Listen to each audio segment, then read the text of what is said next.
I think there are two sets of skills, two major sets of skills that medical students should learn. I know there's knowledge explosion, no doubt about it. Yes. Like I was telling someone recently, uh, because of knowledge explosion, I learned that the Hutchinson's methods, the first set of Hutchinson's methods, that we use for clinical skills, is just only about a third the size of the Hutchinson's right now. Same thing with the anatomy won't change that much because the human body is more or less the same. Evolution is very, very slow. It takes generations for new muscles or new organs to emerge, and some others to become vestigial. Yeah. But biochemistry, what we know from biochemistry, what we know from physiology keeps changing, keeps multiplying. So Mm. there is knowledge explosion, no doubt about it. And medical students are required or expected to absorb a lot of this. So I was saying there are two sets of skills that medical students should acquire. Eventually, they are going to, because it's so broad, you cannot master all of it. I mean, it's Right. impossible, to master every part of it. They're going to Right. specialize one day. Even when they are a generalist, like family physician, is still a specialty in a sense. So they're going to specialize one day. So that may already start coloring the kind of things they pay attention to when they are studying. But alongside, they shouldn't forget, which is the other set of skills. They shouldn't forget that they need a very strong foundation on the other areas. Because at the end of the day, they must manage the whole person, not just the Mm. kidney if they are a nephrologist, not just the heart if they are a cardiologist, but the whole person. And when I say the whole person, in fact, I am extending that beyond biology to the entire human being. And you see that some of these are things that have been putting forward in neurorehabilitation, in the Lancet Commission, and many of the things I'm involved in, which is the spiritual part of human existence, the Mm. soul, the spirits. So these are Yes. some of the things. I know it's difficult to define, it's difficult to reach to, but these are part of, and in terms of intelligence, we call that transcendental intelligence. So Okay. it's part of the things that is important. How we perceive ourselves in the context of the universe. How we perceive in the context of the purpose of life purpose and the context of the universe. This is very, very important because at every point in time you are encountering a patient, they look up to you to provide solutions to their problems, all of Mm. their problems, as much as you can. So you need to understand that context apart from that specialty aspect. So Mm. they need that broad base apart from the specialty aspect. So that skill. But I think the most important skill they should get, looking at it from another perspective, is self-learning skills. Very important. Ability to learn on their own, and ability also to contribute to knowledge creation, not just consuming knowledge. Ability to contribute to knowledge creation. And I can start by just asking questions, and there's a lot of questions that are yet to be answered.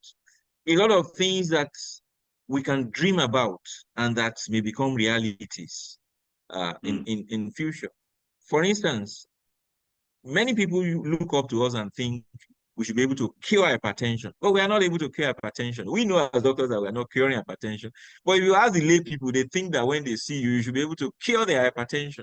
That's just an example. So these are some of the things we can, of course, with research and all of that, we can try to solve. But if we have that kind of mindset as medical students, if people have that kind of mindset, because that's the time they are exposed to all categories of knowledge, Yes. in all fields. If they Yes. have that kind of mindset, they can think, they can come up with ideas or new questions, which over time people can explore and that can yield the answers. So those are the things I would tell,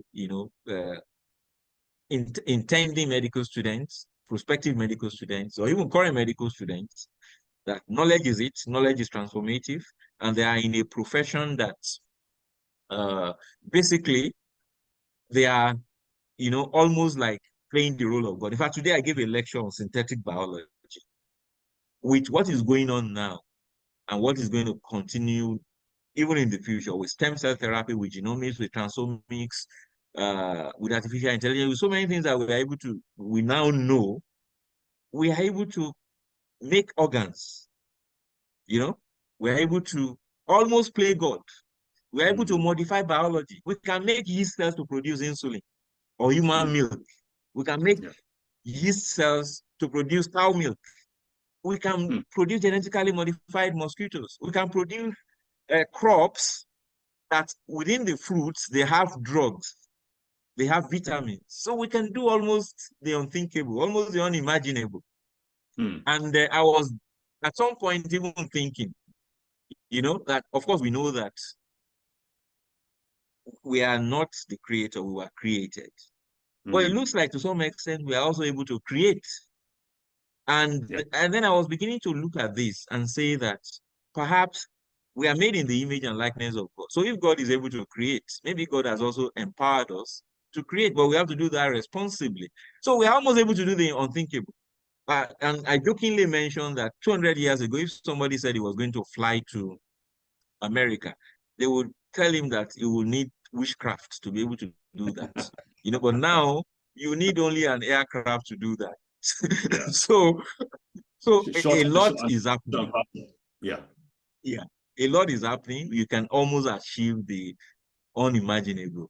And we're talking about artificial intelligence, but we can also improve our collective human intelligence by developing ourselves through innovation, through knowledge, by placing value on knowledge. And in fact, the countries that are placing a lot of value on research and development, on knowledge, they are doing so well. The Economist has an article, in fact, I showed that slide today, of how China has overtaken so many countries because of their humongous investment in research and development. And they are performing almost miracles in construction, in engineering, in so many things.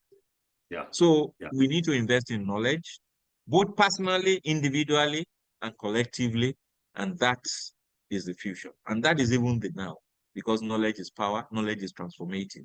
With knowledge, you can do almost the impossible.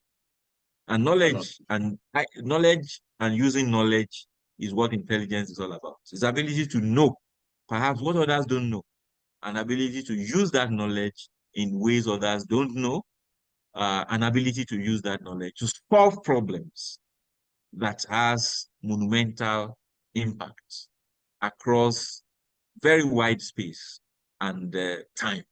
And that is what intelligence is all about.